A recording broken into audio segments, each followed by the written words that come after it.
Hello, and we're live now. Welcome to everybody who's been here before. Welcome to anyone who is brand new. Hello to all of you. Hi, Joel. He came in last minute. Let's mute him. And he's probably just coming back from the store. And this episode is going to be about us discussing a very probably serious episode of the Ghost Adventures, which actually had to do with, for the very first time ever, dealing with demonic possession, which is fairly interesting considering the fact that the person who was involved wasn't possessed yet, thankfully. And the experiences Joel and I have had with people similar to them. First person that comes to mind, I shall not name because this person's still alive and would not want to actually have their name splashed around the internet as an example without being asked first. So I will ask him next time before we actually discuss anything like this again. And the signs of actual dealing with demons as well. But yeah, Sonia's still on her way home. As for Pharaoh wife, don't know exactly where she is, but she's a busy mom and she's always taking care of her two daughters, as well as quite a few people along the street who are orphans of current, I guess you'd say, society. And she takes them in and watches after them. She's a wonderful woman. So she's not always got the same amount of time as she normally would in any given day now since she's moved. So let's see. Taking a look at what we've got here. No responses from a few people. Okay, so Joel, did you ever get a chance to see this episode? You'll have. I am watching. I was having a little difficulty with my cable. It wasn't allowing me to watch it for some reason. But I finally got it to I finally got to start up and I'm currently watching it and like, oh my gosh. Just like the beginning of it, just so many things to say about it. And then of course I'll play, no pun intended, devil's advocate for a little bit for what might be going on since I worked in the mental health profession for a little bit. Yeah. The first thing that I wanted to say is this person that I'm going to mention is I'm going to call him D. Okay. D had what he wanted to tag along behind us whenever we would go to places that were questionable because he wanted to experience these things, which is why Joel and I are firmly adamant against people going, oh yes, this is exciting, let's go. No, we don't recommend that. This person was a classic example of what happens when the metaphysical starts affecting a person who is not quite altogether there in the upstairs. They act quite a bit like the gentleman did in this episode, where he starts and he's asking, actually automatically seeking validation. I don't know if you got into that part yet where they're doing the exorcism, Joel.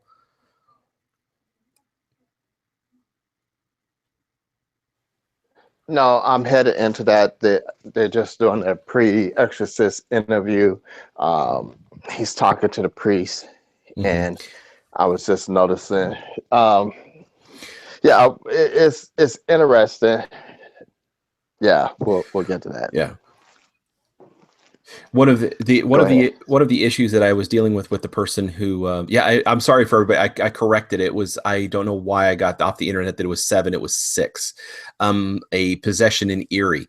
Now, one of the things that you do have to realize is that with this person, either they are actually affected by something metaphysical, and I couldn't see anything around him.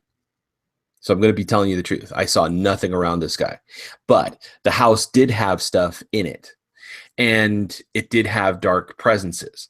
There were demons that had to do with the house, and I don't doubt that they didn't cause this guy to become unhinged, because that's the feel that I got, as well as the information I got from watching the video. I'm sorry, I'm going to be, spoiler alert, Joel, you're going to see some interestingly strange things, but nothing worse than normal ghosts would do.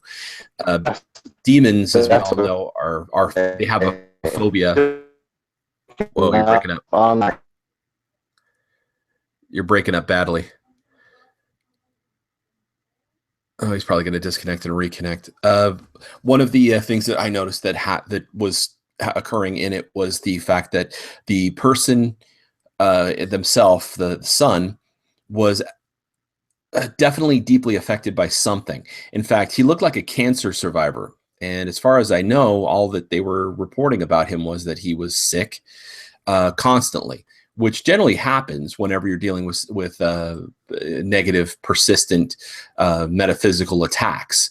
And that's pretty much the case with any negative metaphysical attack. Now, if demons were attacking this guy, it wouldn't look exactly like the movie The Exorcist. Demons try to stay on the down low. They need to be able to filter and siphon energy. And so they try to hide at the back of the brain like a passenger in the back of a taxi that they're trying to make sure the taxi doesn't know they're driving them around.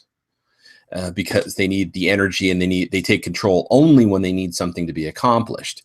So once again, though, there were two minor, and I can say this, demons that were actually affecting the property, but they were smart enough to stay out of camera.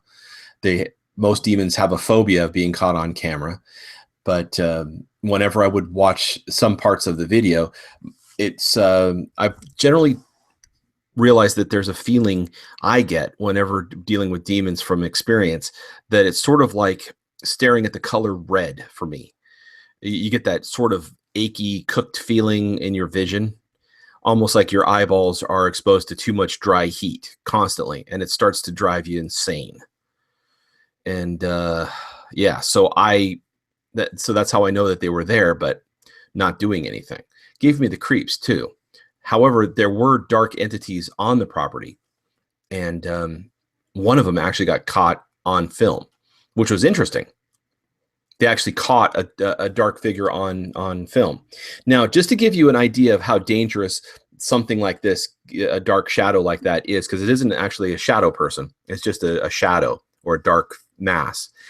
It's the local insane asylum for where I live. Actually, they caught one on film that looked just like this, but they actually caught it not in a single frame of a picture, but actually moving on film. And I go there and it's absolutely non-dangerous. So that's not to say that it would be the same for the average person, but it's not going to be as bad. Yeah, more than likely he was on drugs. I think they were saying he had issues.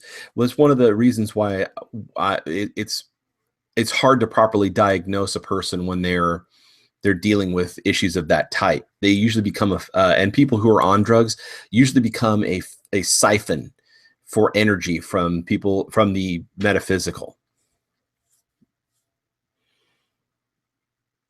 So, sorry, Joel, you got cut out there. Yeah, my connection was bad. You kept breaking up. I couldn't hear what you were saying. So Same thing for you. So, Sonia, did you ever get a chance to watch this episode? Is it the one at the hospital or? No, it was the one with the gentleman in the house on the property. The priest starts saying a prayer over him. His hand. No, because that wasn't the episode you said to watch, is it? It was because it was the last one I know of that was put out. It was season 14, episode 6. We're still waiting on 7. I put down 7 accidentally because the internet, for some reason, threw that at me. Like I say, no, I watched. I don't know which one I watched. I know it was one at a hospital. Let me have a look. Oh, that would be probably Paranormal Lockdown, because we're going to start going over them as well. Paranormal Lockdown, far more interesting than some of the Ghost Adventures videos, and there's a lot more evidence to sift over as well. In this case, I think we had a couple of voices and a handprint on the wall that was etched in a sort of a Pepto-Bismol-y color that had not been there before.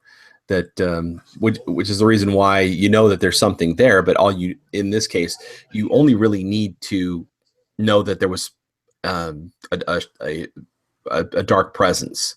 Once again, dark presence doesn't mean demon that did the handprint. It doesn't mean a shadow person did it, because shadow people, once again, smart enough not to draw attention to themselves.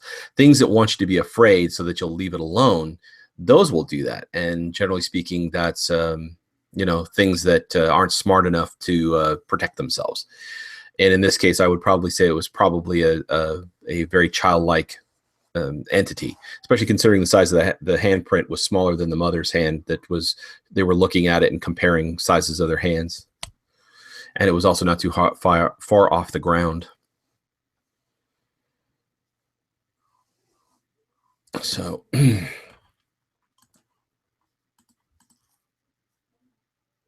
sorry, they're still discovering things. Welcome Daniel James LaRusso, the Karate Kid, and Michelle Timmer and Hani Nadem to the show. They're actually in the live chat. Hope you're all doing well. If you have any particular questions, please feel free to post them. I'm looking at the comments. I normally have Lori doing that for me, and then she refers the comments to me. If you want to join the chat, just let me know, and I will send you a link, and then you can come in and you can ask questions directly about anything metaphysical, let alone this episode, which was probably one of the more interesting ones because it actually spoke more to mental health issues and how to take care of yourself when you are ill, especially around the metaphysical. Than anything else. We used to have a couple of people who were on antipsychotics in like Australia, New Zealand, who used to watch the show regularly, and they wanted to make sure that their animals were giving them validation of things that were out there. And I told them, yes, you even devoted a whole show to animals that can see the metaphysical and the other world. They don't come anymore because I guess they got what they needed, which is good.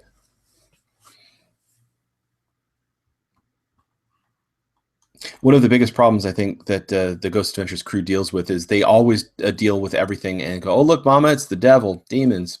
And that, unfortunately, I believe is more of an attempt to try and bring in viewers than an attempt to accurately validate or classify what it is they're facing off against. Having grown up with watching Ghostbusters, I'm used to people putting in the extra effort to say, oh, yes, it's a full free roaming class 7 vapor or something like that. Joel and I don't quite get that specific. More of our references are like, yeah, remember that time when the thing was like that, and you know, we didn't sit down and go, yes, we're going to classify this as that and the other thing. Usually speaking, if our eyes burn and you smell brimstone, we know what we're dealing with. Of course, that doesn't always happen.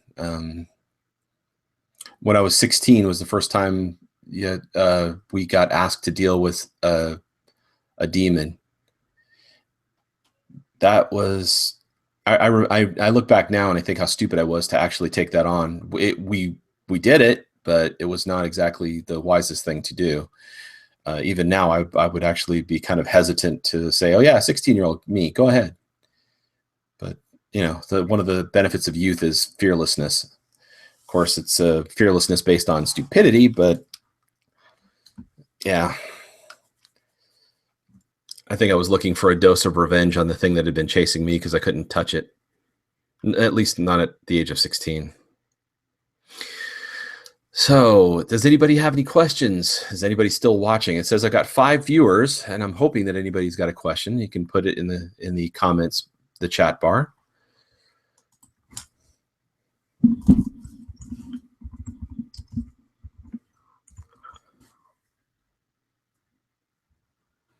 Who is still watching? How do I check to see this?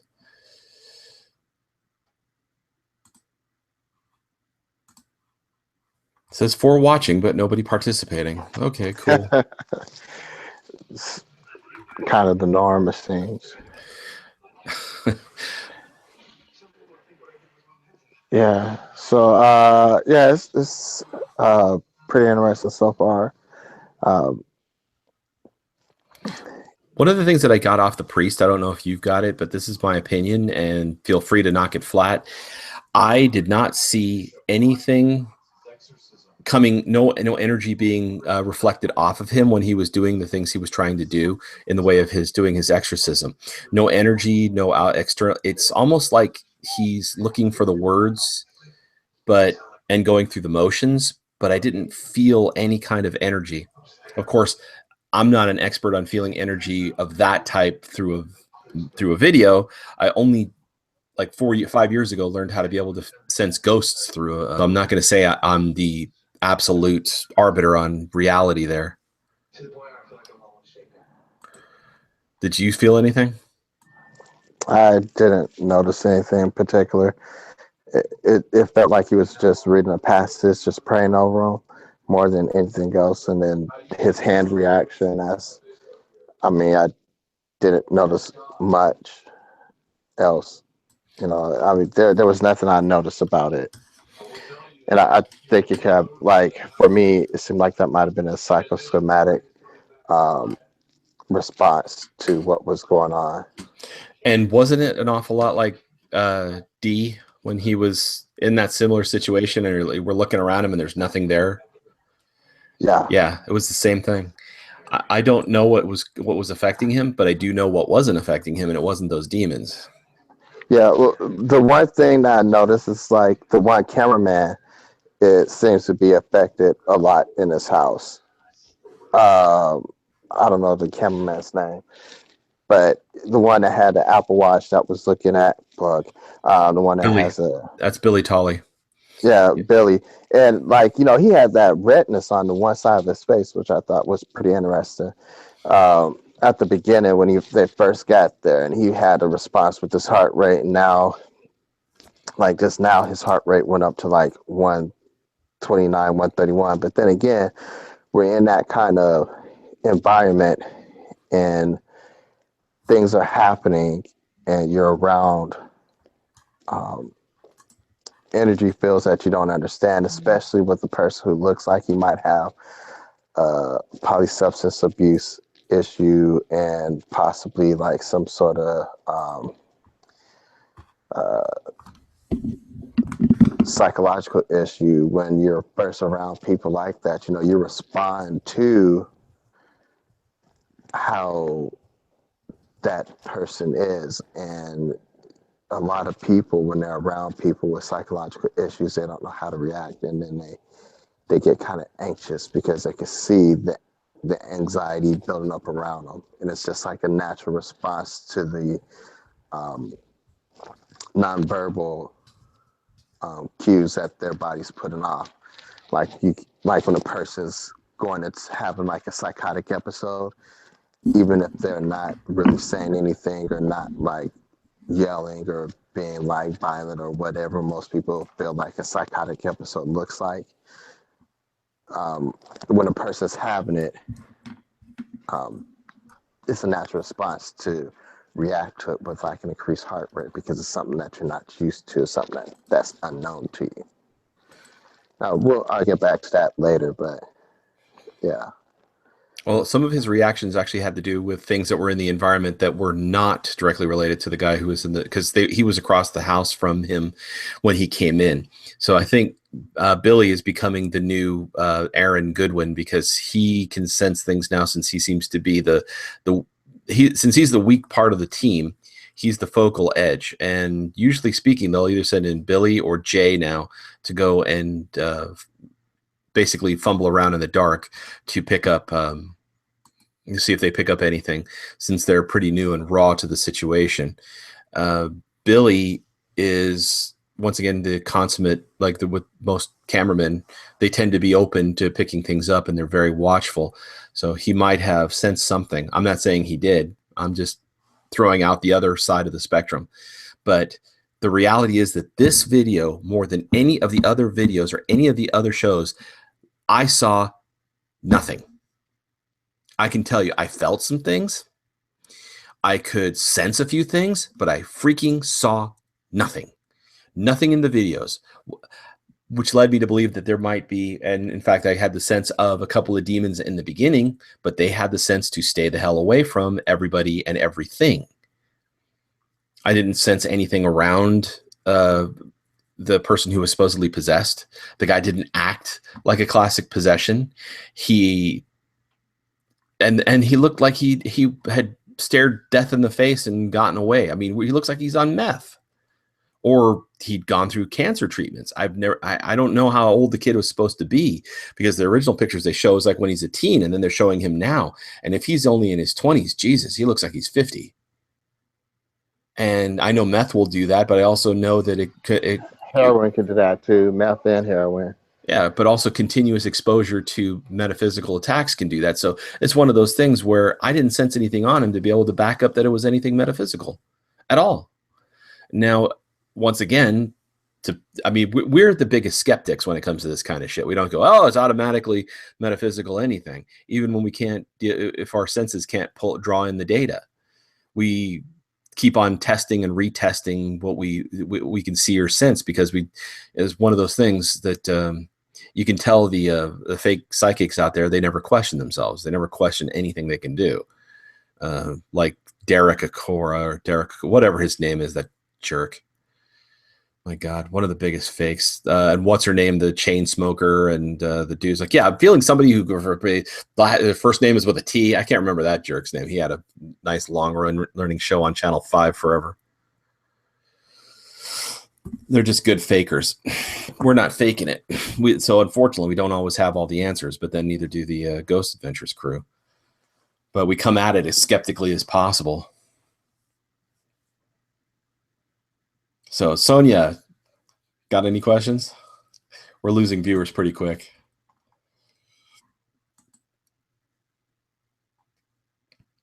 No, not really. So you missed out on this one, huh?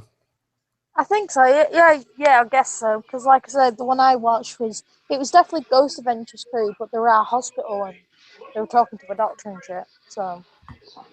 I wonder what that one is, because I had not seen the next one that should have been coming out was 14/7. It didn't come out, and I don't remember which one. I watch all of them, so I can never remember what it was. I'll send you the thing I actually watched. Hold on a second. Let's see.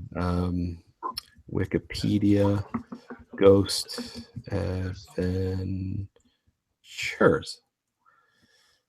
List of Ghost Adventures. It was at a hospital, like closed down, and it's like they were trying to talk to a little girl that one of the doctors is friends with. Sent you the link, so. Okay, well, the ones for this season are Stone Lion Inn, Freak Show Murder House, Samaritan Cult House. That one actually was very disturbing.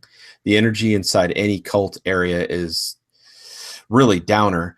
Double Eagle Restaurant. I remember that one. That was actually not anywhere near as scary as it could be. Then you had the Silent Movie Theater. And the Silent Movie Theater. Okay, so we're going to go back one episode. Who's seen the Silent Movie Theater one for Los Angeles, California? Anybody? No, that one is actually a very good one to watch, because this one is not too far from where I used to live, over on Fairfax Avenue. If I was to travel up Sepulveda to where it turns into La Cienega and etc., eventually it becomes Fairfax. And Fairfax Avenue has some of the oldest structures from Hollywood on it.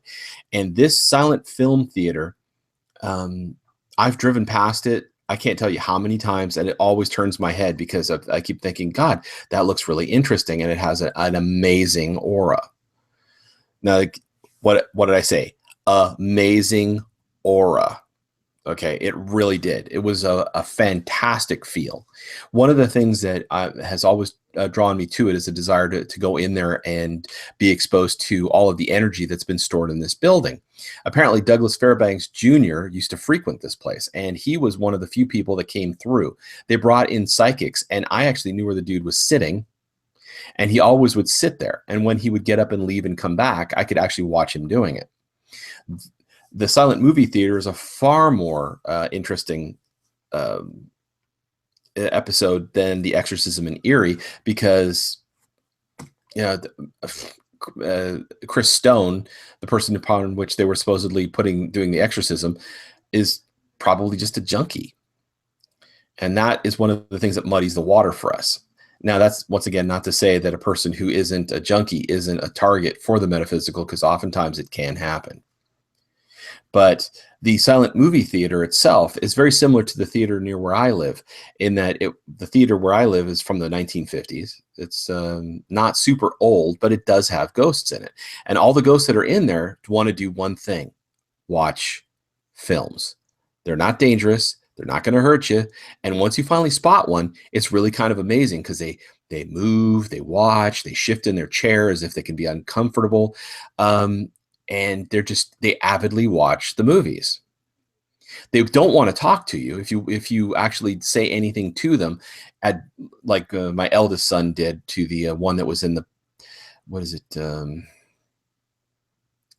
Well, when you go in and then you go all the way to the right and then take a right and then the first left, that theater has one in it, and then there's the one that's you go to the back, take a left, and it's two theaters on the left. That one has two in it.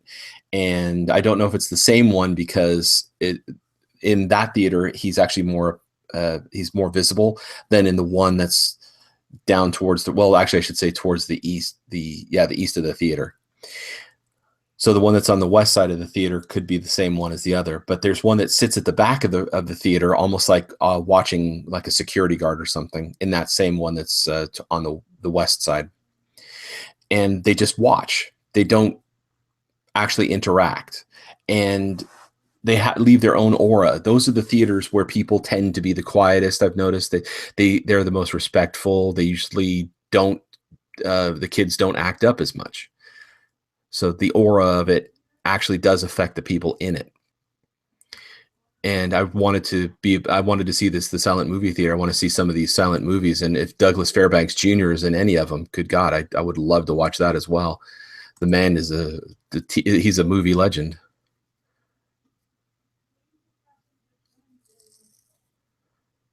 Somebody called Jennifer Reel says, "Hi, sounded like that nice lady was talking about Linda Vista." Oh, but the episode was at Linda Vista? Oh, okay.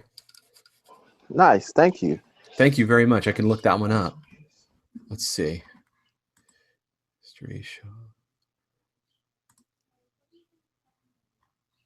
Let me see how far back that one is. Linda Vista.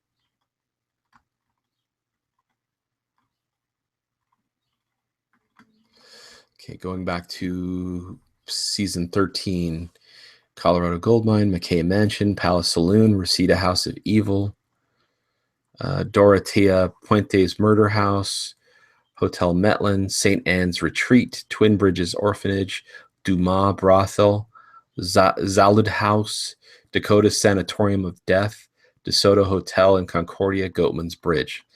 Okay, so not season 13.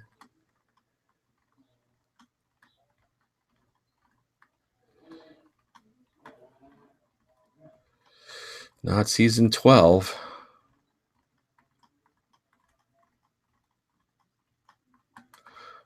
Unless I'm looking in a really wrong spot.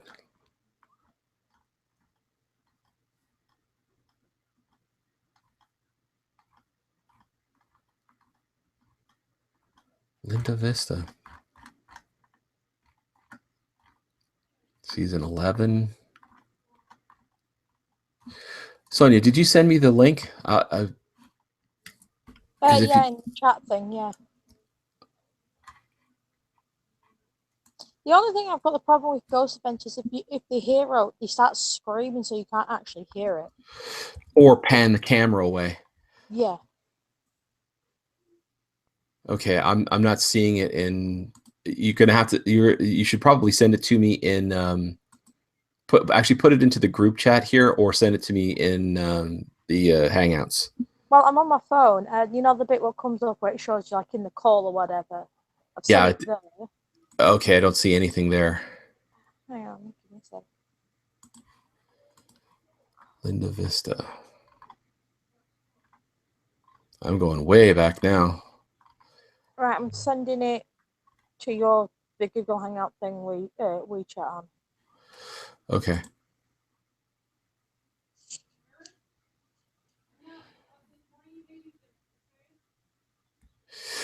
If it is the one that I'm thinking, if it's the Linda Vista, yeah, that was one of the last ones where Nick was with them because, yeah, I think I'm remembering that one. Let me see if I'm correct.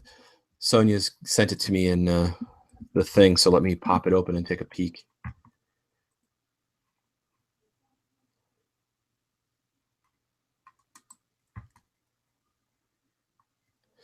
I'm blocked from seeing this one. That's a special edition extra pulses. So that's going to be like reviews of stuff, Sonia. And you can see it in the UK, but you can't see it here in the US. Okay. So I'm kind of stuck on that one. But yeah, it's really interesting. Like, so I watched that one. Every time, What because you heard a little girl say something as they enter into the nighttime, and they scream like, "Did you hear it?" It's like, give us a second. How much? Oh, it's one of those things where I really want them to shut up. And now Nick Groff actually he has a device that he uses on his show that you hear on voices from things. the paranormal lockdown. Yes, on his Yeah, new that show, Tina. Yeah. that this box that he has actually has voices come in the same way Joel and I hear voices when they suddenly talk. So I don't know if we're becoming obsolete or if this is a tool for verification, because you'll suddenly hear voices just suddenly going like we'll be quiet and all of a sudden you hear and they come in and they go and it's different voices. And it was it's usually kind of disturbing because Joel and I'll be like, yeah, did you hear that? I heard that. Did you, what did it say? It says something about this. Like, oh yeah, me too. Okay. So should we go this way and see if we can't find, yeah, that's one of the things that we used to, we had before these inventions, we had to verify off of each other. But that device, it works an awful lot like when Joel and I can hear things. Yeah, like I said, that's the only annoying thing about Ghost Adventures. Yeah, their little attempt to dive out of the yeah. And they shift the cameras at the worst time when something's about to materialize. We can usually feel it. And I don't know if it's the thing materializing that makes them spooked so that then they change the camera focus or they move it away or whatever. But oftentimes when a camera freezes or glitches, something is zoning in and I'll be watching it and I can see the thing appearing and then the camera goes kaput. Like it can't take it. And that's only on some of the stronger things that have tried to appear on camera. So many episodes where that's been the case. And with the demon, if something had been there that was demonic on the camera, believe me, the camera would have shut off. Just anything strong enough to manifest itself. Those little shadow things, they're usually not very strong at all. Yeah, if any of you are interested, you can go and take a look now and look up asylum. Insane asylum or mental asylum in Lancaster, California. And there's a video where these people go in after dark with their car, which is really stupid, not because it's after dark, but because, God damn it, driving your car in some place that has this much wreckage and you're not in a 4x4, you're asking for it. I've been there, and the place has shifting sands that's very, very soft and powdery. When I used to drive motorcycles, we call that powdered sugar. You don't drive your motorcycle into that unless you want to see how far you fly off your motorcycle. Or if you drive a car in there, you need a dune buggy because otherwise you're not going to get that car out with anything less than a tow hitch and a tow truck behind you. Or driving over things that are sharp metal. There's a lot of it. And we went during the daytime so we wouldn't tread on the sharp metal. But these guys thought it would increase their chances of seeing stuff. They were right. Fortunately, they didn't go anywhere too deep into the place and immediately caught the shadow on camera. Now, I've been there. These kinds of things are what they actually caught was very similar to what Zach and the gang caught on, on camera for this episode. And it was, if we're going to say that they're comparative in danger, and I'd like to say that, yeah, it's comparative in danger because it's not, things that usually appear this way don't have the guile or strength to do more than this, then essentially what they caught was probably just like with the insane asylum would be one patient's ghost walking in front of the car. When I got to this insane asylum and because there's nothing left, the buildings are all torn down, just wreckage on the ground for old the foundations and stuff.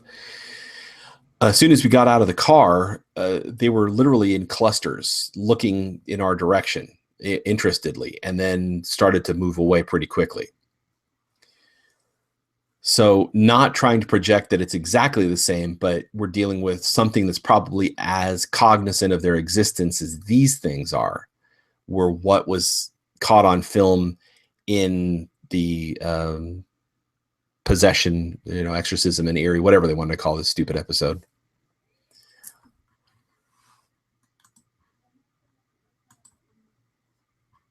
So Jennifer, how are you doing?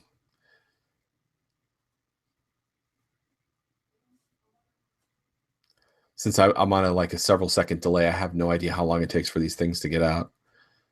I don't want to hear my own echoes in my ear. Trying to find Linda Vista, not finding it. Texas Horror Hotel. That's back to Series 10.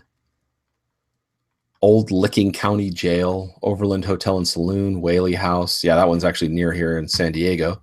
Haunted Savannah, Fox Hollow Farm, St. James Hotel, Fort MacArthur.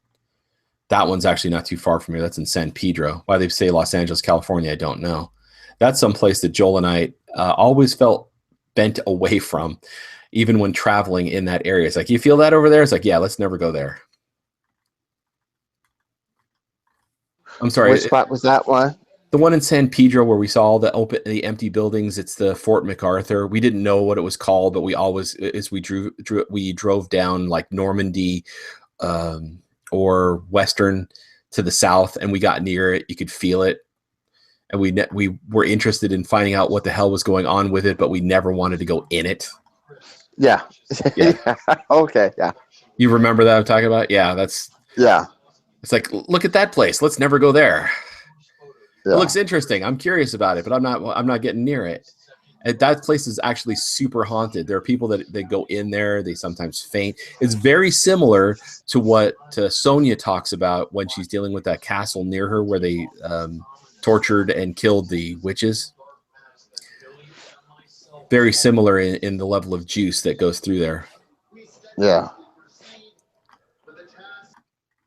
I cannot find Linda Vista. They probably got it as a different name. Old Lincoln County, Haunted Harvey House. Oh, Harvey Houses. Now that one's another interesting one. The Harvey Houses. Really near where I live here, there was a Harvey House. And when I was a kid, the last bit of it still existed, the bottom floor of it. And Harvey houses were the Harvey girls that used to ride on the trains, and they were the caregivers and stewardesses, etc., of trains up until a certain time in the early 1900s, before they simply stopped doing that kind of thing. It was in Mojave. And I remember driving past it, and for the life of me, every time I looked at it, because I was 7 years old, I always saw it as a complete building. And then they finally removed the last of it, okay, and tore the rest of it down because it needed to be removed. And I told someone at the Tehachapi station, because they keep archives of information of this sort, and they talk about the rail lines and all that stuff. I said, yeah, I used to see the building. He said, the full building? I said, yeah, the full building. He says, you couldn't have seen the full building. Only the bottom floor was left after the 1950s. There was a fire, broke out, blah, blah, blah. But it had such a powerful astral presence. 7-year-old me always saw the full building. Of course, it didn't look anything like the Harvey House in Las Vegas, New Mexico, but it was it was a Harvey House nonetheless, and had so much energy that the house always seemed complete. I think you can actually look up pictures of the Mojave Harvey House. It's on Sierra Highway. It's old Highway 14, where the freeway actually ends for a bit, goes through that area, and then goes back up into it becomes a highway again and splits off from the 14.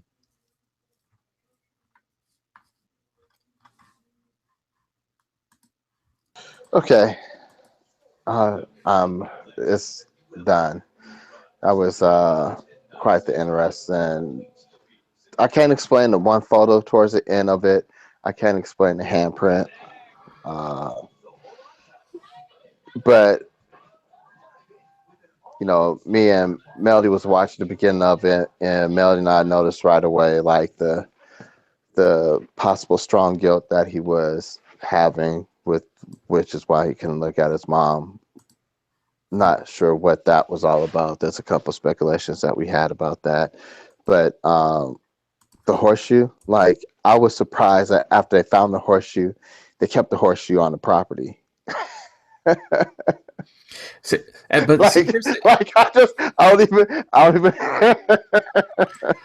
don't even begin to know. That's like it just like the whole story behind it. Like, he buried it, and then all of a sudden it was back in the garage, reminds me of The Mirror and just how that kind of stuff worked. But it's just interesting, like, the fastest way to debunk that if it was a demonic attachment due to said artifact would be to take it off the property miles and miles away. Right. Which is my first gut reaction. Hey, let's not keep it here. Let's move it. Because even if after it's moved, if they become attached to the house, if it was something from there that object seated an entity there, they would still be kind of at the house, but not as strong. So you would still get some residual and some feedback. Right. So it's questionable whatever he was dealing with, but the property did have, I would say, demons of a level probably as low as imp. Nothing major, no energy at all, but smart enough to stay away from the cameras. Jennifer, you wrote down, says my email is, and it takes it out. So if you want to, if you want me to be able to communicate with you, you can. My email address is on my page here, so you can just click it and send me an email for links, etc. And if you want to get into talking about these things or learning about the metaphysical, feel free to join and come anytime. Hopefully we're going to get a lot more influx of people after Hellfreezer reads the story from when I was a child. He's set to do that sometime next week, he said. Where was it? Yeah, see, and then there comes the other thing. Iron is where silver is for driving off evil, iron is for driving off good. So as soon as I realized that it was an iron horseshoe, I knew we were in trouble, because things can attach themselves to iron far more readily. Iron is anti-fey, sympathetic things, basically, like things like you and I. And that's the reason why swords were, for the longest time in Celtic times, were still made out of iron, despite the fact they did have access to the alloy for steel, because they believed that it was, it could cleave evil more easily, and that they would encounter that in the world as often as they would a physical enemy. So... and they were more afraid of the good spirits than the evil ones, because the evil ones were something that they could drive off with rage and their personal magic, etc. So an iron horseshoe like that, and he even says he buried it, right, and then they tracked all over the place, and tracked all over the place, and then he goes and puts it. He just all of a sudden remembers out of nowhere, there's a horse. It might be that horseshoe that's in the garage. It's like, why? Well, why would it not be the one in the garage? It's like, well, where else did we get it? Surfer YT is What a Prank.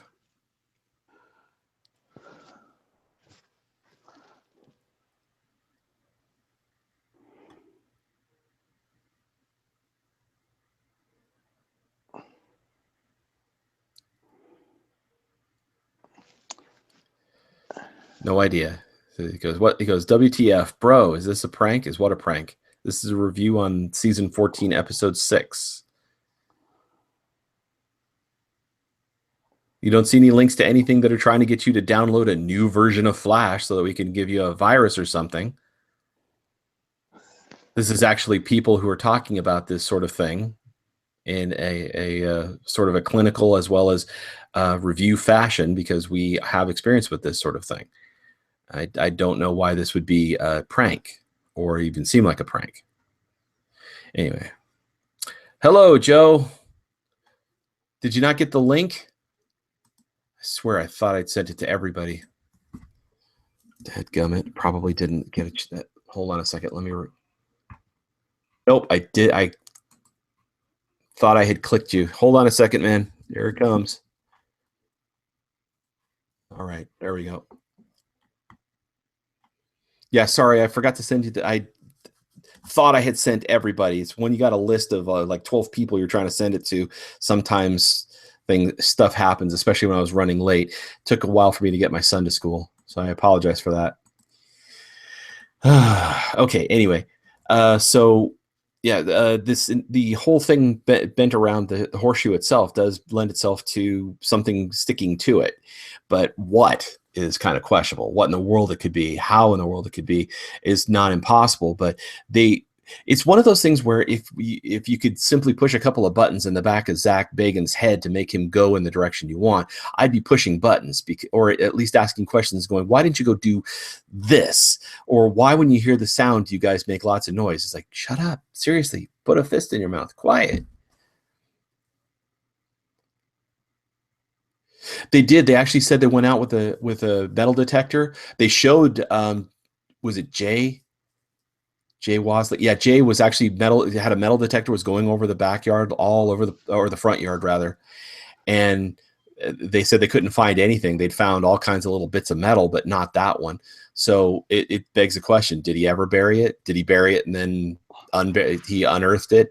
Why would he say They also came up with a strong windstorm that uprooted the tree that it was planted, but that he buried it by. He also said, right. So, and he said he buried it in a box. They didn't specify if it was wooden or cardboard or what. But to give you a bit of background on things attach to. Demons attach to people, areas, not things, not objects. They don't do that. They get attached to areas that they will call their territory, or to people that they call their possessions. But things, not so much. You can have dark things attached to things. I mean, look at the Dybbuk box or some of those other objects out there that people encounter and crap happens, like that chair that people sit in and then end up dead right afterwards. Now, I don't know the reasoning behind that one, but the truth is that demons do not attach themselves to. You can actually. I think we did the episode. I said we're 99 to 100% of what we deal with is attachments, and demons can be invoked to attach to people, but never. They don't just go, well, look, there's random schmo. I think I'll take him because he went through this area. No, they usually will run you off, sort of like the Goatman Bridge. It's questionable. It's very, very questionable. Where they come up with a lot of their ideas for these things.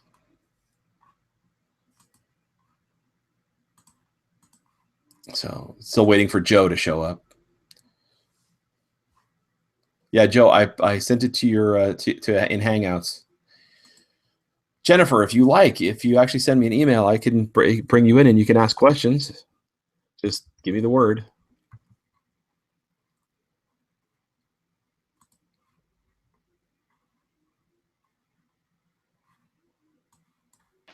Yeah, I thought it was.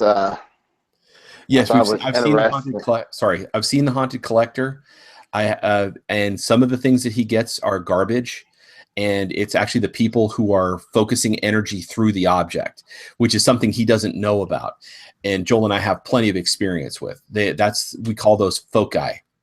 And you can turn almost anything into a focus and stuff happens. Sorry, go ahead, Joel.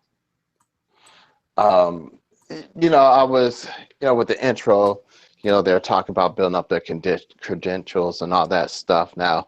But I know it's the one thing they really didn't deal with was interviewing him about his health, what kind of medications he's taking, and what if he does have any psychological issues. He obviously, when you look at him, you can tell he has something going on. It's hard to say with a lot of stuff. It's really, really difficult. Yeah, it comes back to if I had the ability to punch some buttons in the back of Zach's head and ask certain questions, that was one of them. It's like, have you been sick? What have you been sick with? Have you been diagnosed with a disease? These are things I'd like to know, because off the guy, in past episodes, we discussed people who have like no real aura. There he is right there. No real aura. I keep looking for an aura. Nothing. Just like cheap t-shirts. Do you need any, or are you good on shirts? Huh? I'm good on shirts, baby. So let's see. Yeah, definitely. There's like a lot of different things that you can ask because like sudden sicknesses and stuff like that. It's like for new attachments or unexplained illnesses for a long period of time. Uh, and he there's definitely like his energy is definitely not right, And what so to say. I couldn't sense any aura off of him at all. And even the priest who had a minimalist aura had a larger aura than he did. Yeah. And that's, Yeah. I've met people who are dead in the head like that. And I mean, we're talking, okay, don't anybody jump on me because I'm going to say the word atheist and what I'm going to say. Okay, there are atheists who are dead in the head who literally have no aura whatsoever. Then you have people like Neil deGrasse Tyson and forgotten the name of that guy who works for NASA, the Japanese American Asian gentleman, and they have really, I mean, vibrant auras because their spirituality is in the understanding of the universe, which is just like looking at somebody who practices Shaolin. They have this fantastic aura. I mean, fantastic, multicolored, vibrant, seeking. It's gorgeous to look at, right? But then you have those ones that are just dead in the head. Now, that's not to say that you don't have people who are religious that aren't that same level of dead aura. Okay, there are. I have not found any hard fast rule that says you have to be one religion over another or a lack of religion to get there. But there are some people who are like this, and I'm using that as an example. So don't get mad at me if you're an atheist or you don't believe in God. I have a completely different viewpoint on the situation. Having nearly died several times. So, and I mean, I don't mean nearly died as in, oh, look, that car almost hit me. No, as in, I'm listening to the choir at the pearly gates and then I'm back. So deal with that, folks. It's either a delusion of my brain as is seeing all these ghosts and other metaphysical things, which Joel and I have actually proven to each other it's not, because we'll get the same readings off of things. I think that was the first 3 years of working together. It's like, do you see this? I see this. You see that? Yeah, I see that. You're not crazy? No, I'm not crazy. I don't know. But I'm not going that way. We feel that over there? Yeah, but I'm not fucking going that way. I still have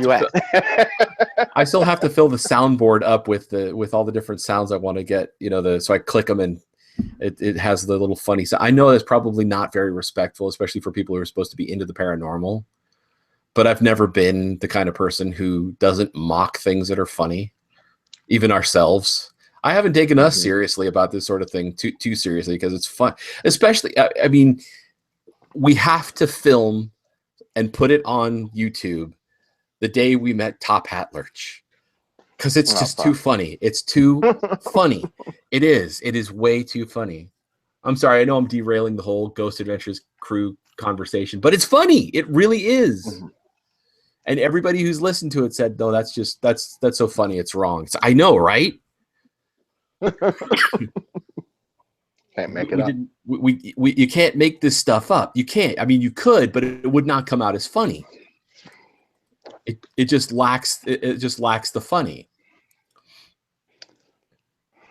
The hours of stillness driving down the dark road with no cars going either way. Looking at the thing in the mirror, in the back seat through the rearview mirror, wondering if you're crazy. Yeah, that's fun. It's like, Sean, wake up. There's something in the back seat. When did you stop to get him? I didn't stop. I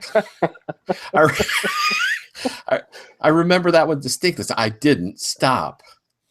Yeah, because I didn't wake you up right away.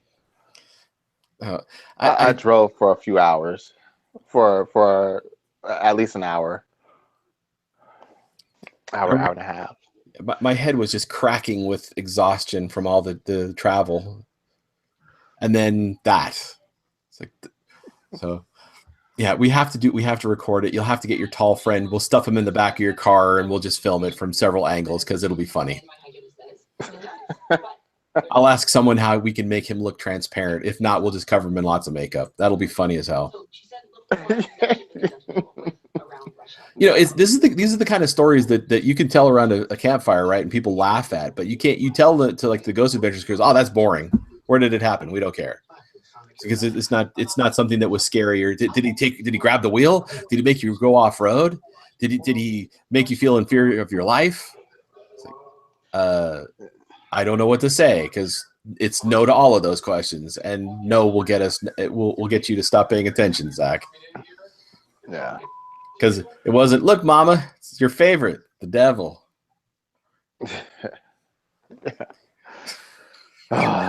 Yeah, but this episode there's a lot that I wish I knew more about what was going on with the guy and just like that whole family situation. There seems to be quite a bit more that's not being said, especially when she said that like when did he start to go from being loving and then not, like what age range was that? That would have been a good question, because then you can kind of discern if it was like the beginning of a first psychotic break or something. But the thing about it is it's sometimes, when you're dealing with psychosis, sometimes it could be the fact that some people's are closer to the veil than others, and they haven't been able to integrate that and been able to figure that out and learn how to discern what's going on. When I was younger and I could see things, of course, just as I do now, it was always very distinct, but seeing auras wasn't very distinct. And it was kind of a hit or miss thing. And then I got sick, really, really sick at the age of, I think it was 10. My Aunt Celia, who was working for British Airways at the time, had gone to South Africa and had brought back, she was immune, by the way. She had brought back a strain of the flu that had people dying in the streets. Now, my mother had caught this strain of the flu already, and she was immune to it. And but it had actually put her into a coma. And ever since then, her memory was screwed. She couldn't remember things anywhere near as well as she could when she was younger. And she could remember that because she remembered the point at which things became hard to recall. She'd actually have to stand there and like force her memory to work, or just see if she could throw enough mnemonic bursts to be able to get her to remember things. And so I got this flu and I was 3 days in and out of consciousness. 3 days in and out of consciousness as they were traveling around, going to places, Magic Mountain, the Queen Mary, Disneyland, Knott's Berry Farm. I don't remember all the different places. All I know is that I got sick. I put myself in bed because I felt sick, and the days were gone. And when I woke up, I had the most protracted, screwed up dream about constantly walking around inside of gray fog until the very last day, where I actually started willing the gray fog to leave me alone, and it parted. And when I woke up, everybody's aura was like, hello, can you see me now? And it's like really bright. And ever since then, I have not been able to turn it off.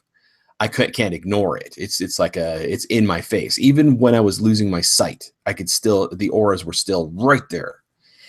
And so I know that some illnesses can bring you really close to the veil and make things happen as well, even if you don't want them to. But yeah, my temperature, for those who are curious, was actually somewhere between 104 and 106 for 3 days. I was all by myself, don't know why they left me in the house all by myself. I think my mother expected my grandmother, grandfather, and 2 aunts to take care of me, even though they were dealing with the same damn disease. And it had them really sick. No, not anywhere near as sick as I was, but sick enough that they were not told I was sick, and so they didn't know to check up on me. I was given no medicine, nothing to break the fever. I don't even know how I got up and got down to go to the bathroom. I didn't even eat or drink for 3 days because I can't even tell you if anybody put anything into me, fluid or solid. Love my family. Hello, Joe. How's it going?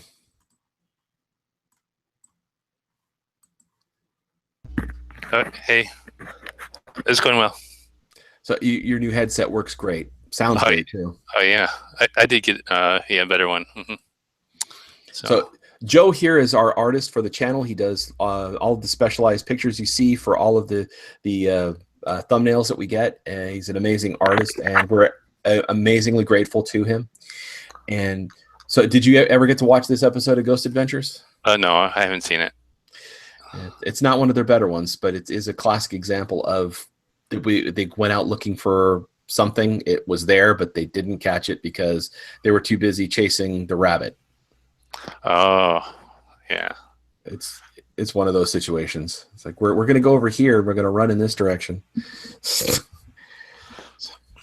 I had a question that's unrelated. Go ahead.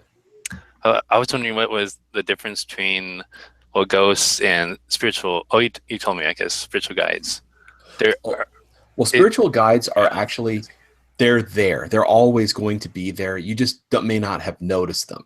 I didn't, when I started doing what I was doing, I had no idea that the reason I was kept safe was because I had a spiritual guide whose name was Airmid. And she actually changed me to be something that could survive the encounter I was never meant to have when I was a kid. After having long discussions with her about things, I got more of my back history that I didn't know behind the scenes. And these spirits, the guides, they'll be there whether you pay attention to them or not. You don't have to go to a particular area to find them. They are interested in you, and they're not present in the same way a ghost is.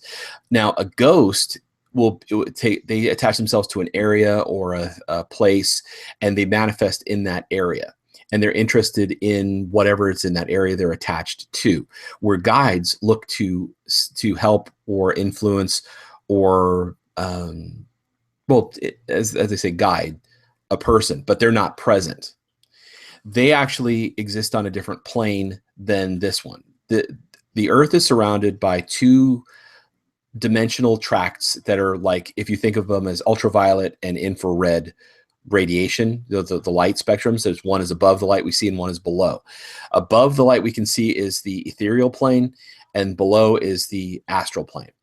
The astral plane is sort of like being able to see the Earth at its raw state, and the ethereal plane is where ghosts usually travel to. The astral plane is where more deadly threats can exist. The ethereal plane is where things that are transcending or rising from our material plane usually use as an intermediary to come to Earth. Through the etheric plane, you're able to pass to what are called the metaplanes, and the guides exist there. When a person sees, feels, or speaks to a guide, they're actually contacting something that is beyond the ethereal, which is the metaplanes, and they're able to focus themselves so that person gains their information, knowledge, or guidance in that fashion. I didn't start receiving information like that until it was pointed out to me that someone was there always watching over me. Now she makes herself very right down to picking produce. I'm not allowed to pick the wrong produce. Oh my God.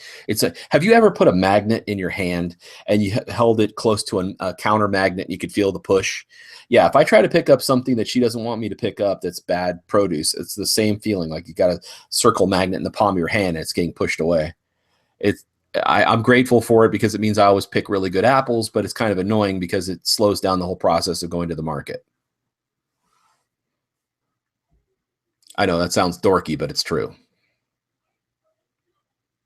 It's kind of the same way I pick out my tools, like my crystals and stuff. You try to pick the wrong one on purpose, right? And it's almost like something's going, yeah, we're not letting you touch that one. Instant headache. She just keeps pushing my hand away. And the other day she wanted me to know that it was time for us to start planting. You know how she does it? Puts that taste in the front of my mouth like crazy, under my tongue. And I thought when it was happening last year, it was because I was taking a lot of zinc. No, I wasn't taking too much zinc. I stopped the zinc, right? Flavors keeps going. Anytime she wanted my attention, it's always that taste of herbs or plants or whatever. So now she wants me to know it's planting time because the heavy fluctuations in the temperature here aren't going to kill my tomatoes, which is good because I really want my tomatoes to grow this year. Yes, I know. I'm sorry. It's very esoteric. We talk about really strange things, but at the same time, we come back to grounded things. When you're dealing with the spiritual, it actually affects every part of your life. How you live, who you talk to, how you talk about things, how you grow produce. How you get crystals. I'm sorry. It's so fucking stupid. It sounds stupid, right? But it's true. God.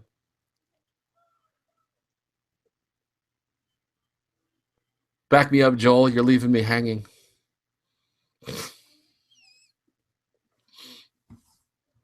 He's run away. He's going to be saying, no, but it was never like that. It's never been like that. No.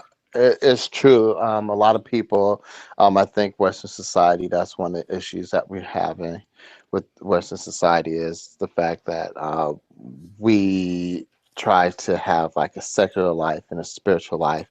And because of that, like our spiritual life, our spiritual side of us have almost withered away.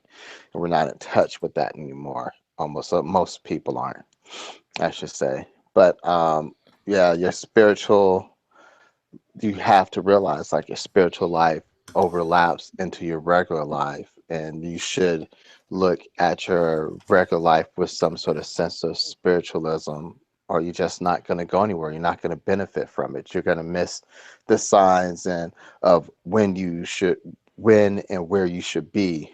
You're going to miss those opportunities, those people that you're supposed to meet, that's supposed to help elevate your life to make you become self-actualized into what you're supposed to be. You miss that because a lot of time people don't deal with that spiritual side. So yeah, when we're dealing with this channel, you will hear a lot of esoteric stuff, but we try to bring it to a point where we're grounded again to how you can use it for regular day living. Yeah, so the stuff that if Joel and I get together, there's a layer of conversation that can occur that doesn't occur when there's other people just hanging out. Like we'll point out things that we sense or feel, or stuff that like, look at that old building. Isn't that wonderful architecture? Yeah. Do you feel this? I feel that. Blah blah blah. Yeah, we add on layers of things because there is another layer. We have the scales aren't on our eyes, so we actually get the history, the energy flow, it's a much deeper conversation. I think Joel was saying that he missed that. That's the reason why he said to me the other day, I'm sorry, I'm going to out you on this. I missed talking to you because we had been so busy with our lives and trying to get where we're going that we didn't really talk for a long time until this channel started up, because we had no driving force to come back together, because we thought that our time doing this together was in the past until something actually changed that reality. So there is that's that layer of conversation that I imagine in more spiritual societies people actually still have. I don't know where they are. I would like to go and experience them. I really would.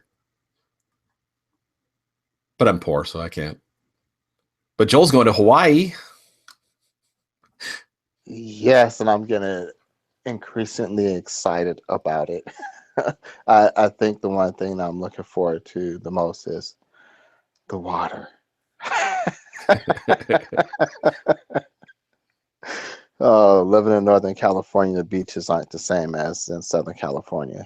And I've always dreamed of tropical waters. I've always been drawn to it. So for those of you who are not For those of you who are not familiar with Southern California, we have beaches that range in temperature from freeze your ass off and there's high surf to low surf, like in a bathtub, but it's nice and warm. And we also actually have all the way up to tropical beaches, which have no surf at all, which is in, like Santa Catalina Island. Santa Catalina Island is like California's ancient version of the South Seas. If you've ever gone there, it looks just like that. Water's clear as glass, warm, actually much warmer than anywhere along the coast. But Joel and I grew up around the beaches where the Beach Boys basically went to the beach to do their songs and experience things. And we're not kidding on that. We actually grew up on the same damn beaches. Yeah. Hearth High, home of the Beach Boys. How many times did you hear that? Over and over again. But what you don't hear is is Hawthorne, the town where Chuck Norris was born. Yeah. Yeah, you don't hear that very often. It's like, well, wasn't he born in Texas? No, all conservatives migrate there like it's Mecca. I'm sorry. The one thing, and so far, all the old timers, Santa Monica Beach, Town and Country Skate, and that kind of stuff, like when Sean and I was growing up, that's when like street and vert skating started to hit off. So it was great. Tony Hawk, he was a kid back when I was skating. You remember that? Yeah. Shoot. I miss roller skates. They took away roller skates in favor of rollerblades, and now roller skates are coming back. I want to go roller skating, but $120 for a decent pair makes me scream. True. Yeah, those are the type you don't necessarily take. You have to have special wheels so you can skate a rink and outdoors for sure. Yeah, and those are the kind that I want to get now badly. Because the ones I used to skate on were the kind that were just for the street, and they were terrible if you went on anything that wasn't asphalt. No grip at all. Rubber's much better, just like on a decent skateboard. So, okay, I guess.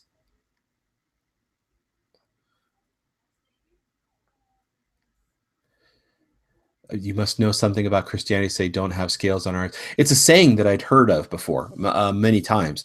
One of my favorite where I love to listen to Buddhist sayings about peace and brotherhood and acknowledging wisdom and adding no negativity to anybody or anything that you can. Most of Jesus' lessons are just as beneficial and beneficent. There are voices throughout history, and Jesus Christ's voice for love, temperance, inclusion, acceptance, spirituality are fantastic. Not to mention the fact that a great deal of what Joel and I have learned to do was actually laid out by some of the more ancient Judaic kings. Now, where I went the path of Solomon, Joel is following the path of shamanism, but they have very similar roots in the way that they address things. Just a different way of looking at them. Sort of like I'm peering in from this side while Joel is looking in from that side. But wisdom, when it's wisdom, is not off limits. Find your own truth. That's one of the more powerful sayings that Joel and I have ever encountered. Find your own truth.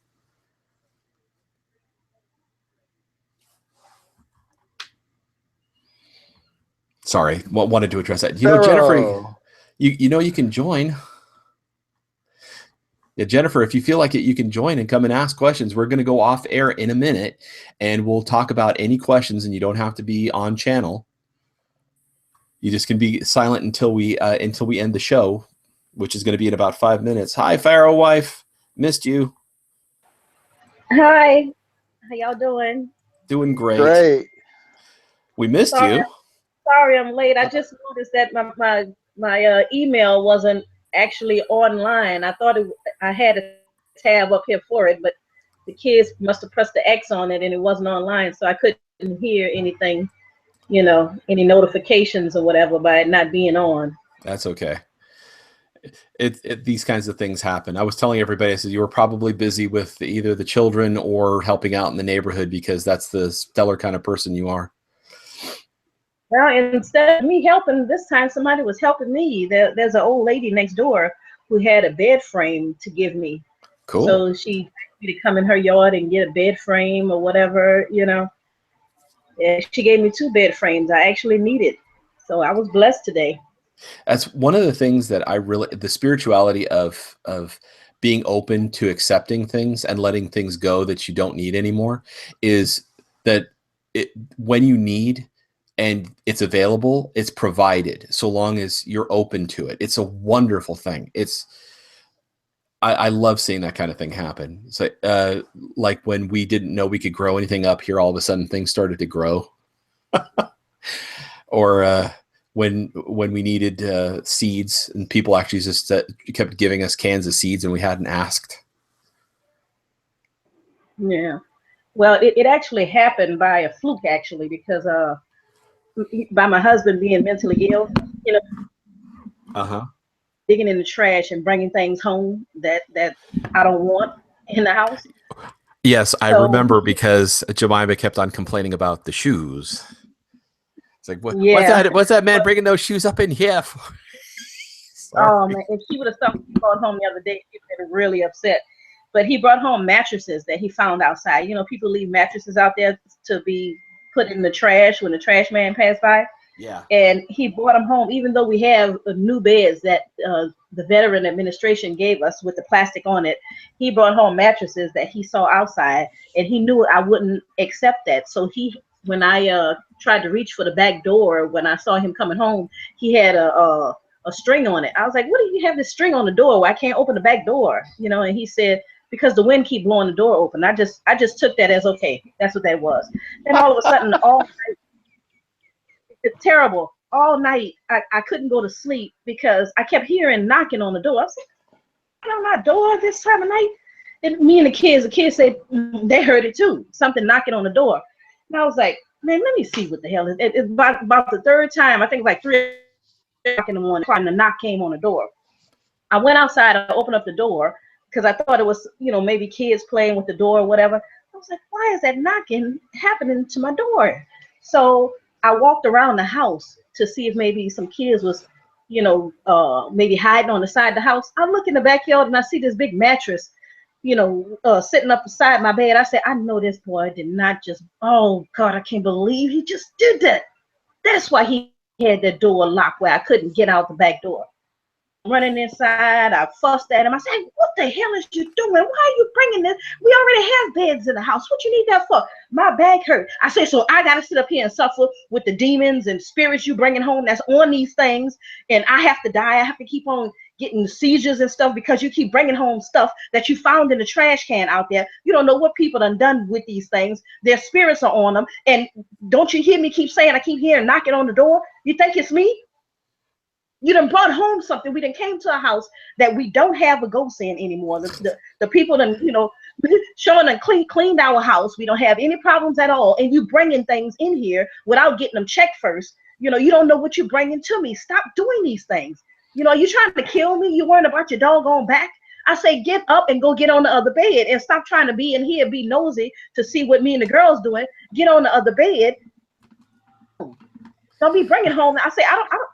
Who, you know, what did you think I was going to do? Did you think I was going to actually let you bring it in the house? You know, with you hiding it out in the yard didn't make no difference. So 3 o'clock in the morning, that cussing and I'm big old mattress. I'm sitting up here by myself, dragging it out the yard, you know, and I go back there and I see he had 3 more. So, so I threw them all outside for the trash. And I was like, oh God, I said, I'm gonna have to get Eon to sit here and check the house and make sure this boy didn't bring something in the house that we couldn't get rid of.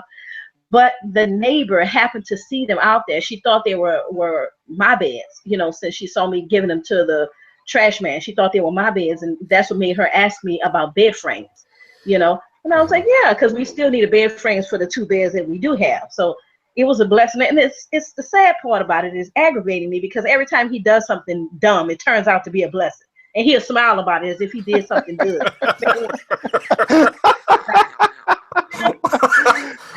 Oh God! It kind of reminds. Every time, it doesn't matter what he does. Every time he does something stupid, it turns out to be a blessing at the end. So And it helps. And it makes me want to punch him in his eye because he feel like he did something good. Man, I was so mad. So I'm gonna faint. I just watched this movie called Search Party. It was kind of like a lowbrow comedy, but there's this one portion of it where the guy who's the muck up. He talks about how he believes he's psychic, right? And it's funny because every time he does something, like he does stupid things and he's like bumbles, and it's like every time he does, he narrowly, like, things almost happen to him. And like once, and he like did something, he not dropped his friend into a pool head first who was like paralyzed, and he pulled him up, and as he was pulling him up, this guy shot an arrow and it missed him.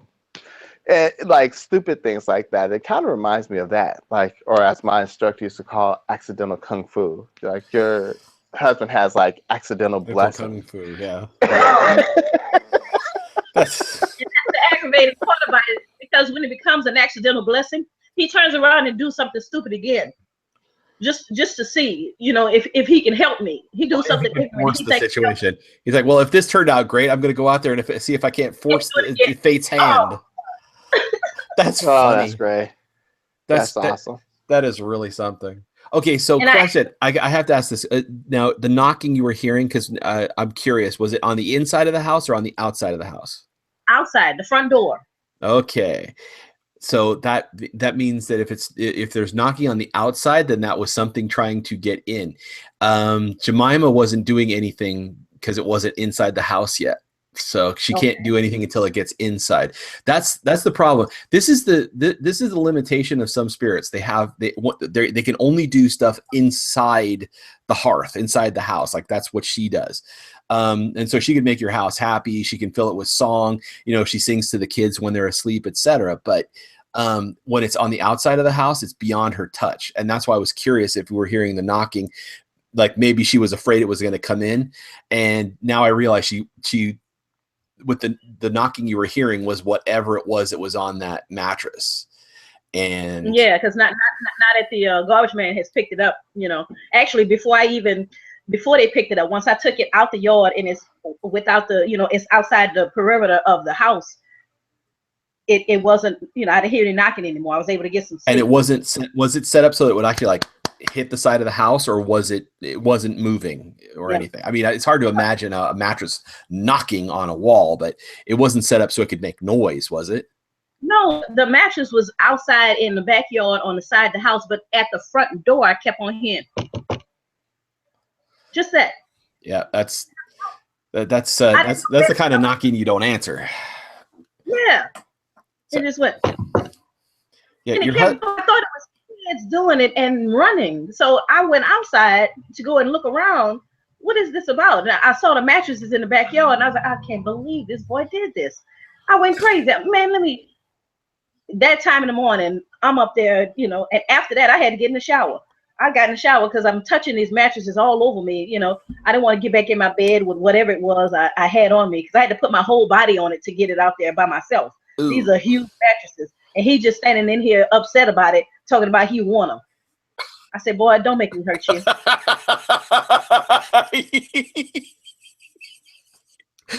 and after the garbage, the day after the garbage man picks it up, this old lady calls me next door and tell me I saw you had mattresses out. Do you need a bed frame?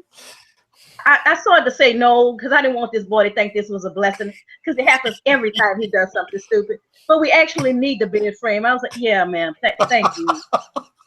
And she had 2 bed frames to give us. We have 2 beds in here and need 2 bed frames. And she gave it to us. God, I can't believe this. And then I turn around and I asked, I said, this big old yard you have on the side of your house. I said, why don't you get a ride lawnmower? She said, my daughter keep on asking me to buy one or whatever. She's an older lady. She's like 79, something like that. She'd be out there doing the lawn by herself, you know, weed eating by herself. Ain't nobody out there helping her or whatever, you know. Lawnmower that I used to have, because I told you I own a half a block myself before I lost it after the storm. I'm getting ready to give it to her. And she was like, well, I'm going to give you something for it. I don't really take things from people. I said, well, that's the same way I feel about you giving me the bed frame, you know, because I've never taken anything from anybody. You're going to have to take something, ma'am. You know, I said, I'm getting ready to throw the lawnmower away because I don't know what to do with it, you know, and I see you need it. Can I give it to you?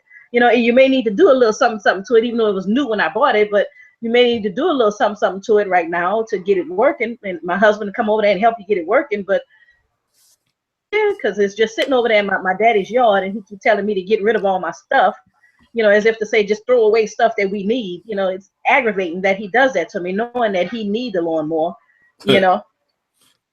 So I'm gonna give it to her. I'm gonna give it to her. You know, she said, okay, then, all right. Yeah, with his blessings. I'm like, God, could you please stop? Fair trade. I have to say this. This what's really funny is when you say, you guys, don't make me hurt you.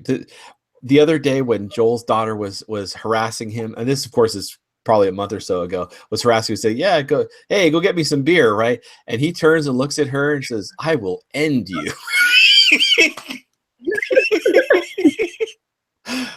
I'm like, oh my God. He finally stood up for himself. It's like, I will end you and I will not regret it.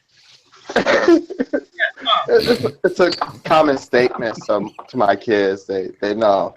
I think they try to get it out of me every now and then. It's pretty funny. My son does it whenever he's playing a game on a computer. He likes to get my reactions because his friends all know me and stuff, so they think it's all kind of funny. And Brianna, she'll do it every now and then to some people who haven't met me, but they've heard me in the background. And so, yeah, they think it's pretty comedy. They know if they keep saying something, you know, it'll come out sooner or later.